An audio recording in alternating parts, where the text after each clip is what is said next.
Živjo! Evo, hitim, samo še tale jogurt spijem, kako je dober in šivam v službo. Še dobro, da jo imam.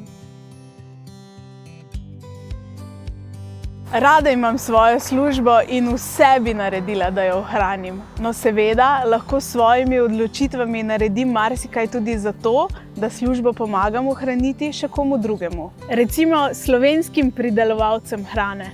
Po podatkih Statističnega urada Republike Slovenije je v delo na kmetijah vključenih več kot 190 tisoč ljudi, kar je skoraj 1/10 Slovencev. In vsem tem lahko pomagam tako, da izbiram mleko, jogurte in sire iz naših odličnih mlekarn. Kar ni težko, ker so super.